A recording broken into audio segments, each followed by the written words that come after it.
UGC काला कानून वापस लो, वापस लो।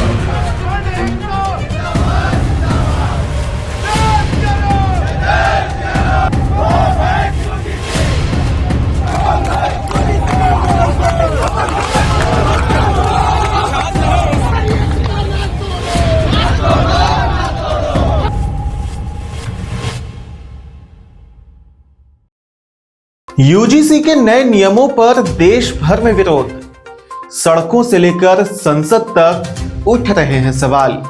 नमस्कार, मैं हूं आयुष मिश्रा और आप देख रहे हैं द न्यूज़िक। देश इस वक्त एक बड़े शैक्षणिक विवाद से गुजर रहा है। यूनिवर्सिटी ग्रांट कमीशन यानी यूजीसी द्वारा लाए गए नए नियमों को लेकर देश भर में विरोध प्रदर्शन तेज हो गया है। जो मामला शुरुआत में विश्वविद्यालय परिसरों तक सीमित था, अब वह सड़कों पर, प्रदर्शन स्थलों पर और राजनीतिक बयानबाजी तक पहुंच चुका है। यूजीसी का कहना है कि ये नए नियम शिक्षण संस्थानों में भेदभाव रोकने और छात्रों को सुरक्षित माहौल देने के लिए लाए गए हैं। लेकिन विरोध करने वाले छात्र और सामाजिक समूह इन नियमों को लेकर गंभीर सवाल खड़ा कर रहे हैं। देश के कई हिस्सों में छात्र संगठनों ने प्रदर्शन किए हैं। विश्वविद्यालयों के बाहर नारेबाजी हुई है और पोस्टर और बैनर के जरिए सरकार से नियमों पर पुनः विचार करने की मांग की जा रही है। छात्रों का कहना है कि वे किसी भी तरह के भेदभाव के खिलाफ हैं, लेकिन नियम ऐसे होने चाहिए जिनमें किसी निर्दोष को डर या सुरक्षा महसूस न हो। उनका आरोप है कि नए नियमों में शिकायत की प्रक्रिया को लेकर अस्पष्टता की कमी है। छात्र संगठनों का कहना है कि अगर किसी पर शिकायत दर्ज होती है तो जांच पूरी होने से पहले ही सामाजिक और मानसिक दबाव बन जाता है। यही वजह है कि वे नियमों में पारदर्शिता और संतुलन की मांग कर रहे हैं। मंगलवार को राजधानी लखनऊ में भी इस मुद्दे को लेकर जोरदार प्रदर्शन हुआ। छात्रों ने सड़कों पर उतरकर पोस्टर और बैनर के जरिए नियमों को वापस लेने या उनमें व्यापक संशोधन करने की मांग की है। प्रदर्शन कर रहे छात्रों का कहना था कि नियमों में शिकायत की प्रक्रिया को लेकर स्पष्ट दिशा निर्देश नहीं है। इससे निर्दोष लोगों के खिलाफ झूठी या दुर्भाग्यपूर्ण शिकायतों का खतरा बढ़ सकता है। इस बीच अयोध्या से एक बयान सामने आया है जिसने इस पूरे विवाद को और चर्चा में ला दिया है। जगत गुरु परमहंस आचार्य ने यूजीसी के नए नियमों का विरोध करते हुए प्रधानमंत्री नरेंद्र मोदी को पत्र लिखा है। परमहंस आचार्य ने अपने बयान में कहा है कि इन नियमों से समाज में तनाव बढ़ सकता है। उन्होंने सरकार से अपील की है या तो इन नियमों को वापस लिया जाए या फिर इस पर व्यापक चर्चा की जाए।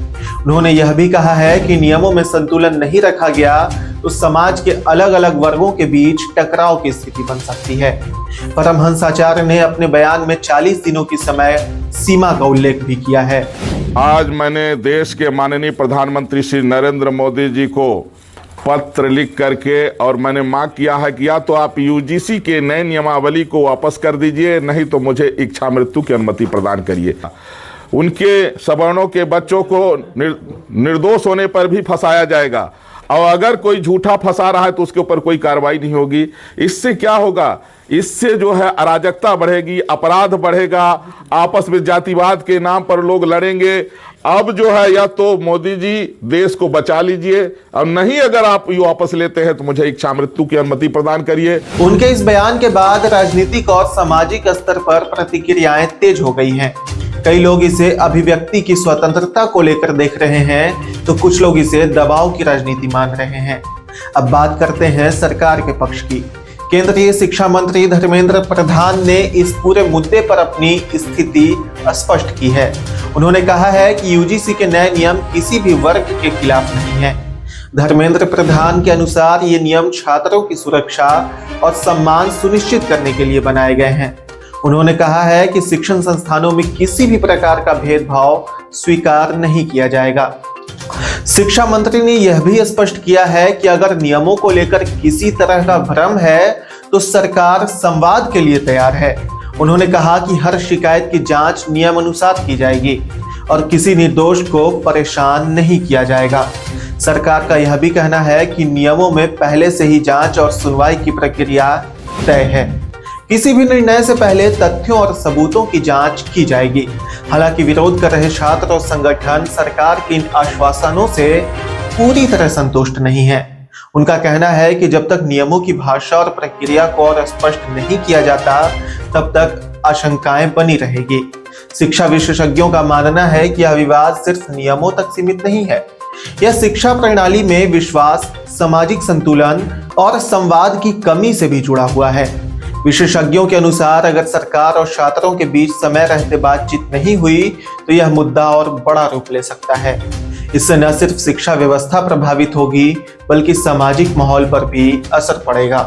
राजनीतिक गलियारों में भी इस मुद्दे पर चर्चाएं तेज हैं।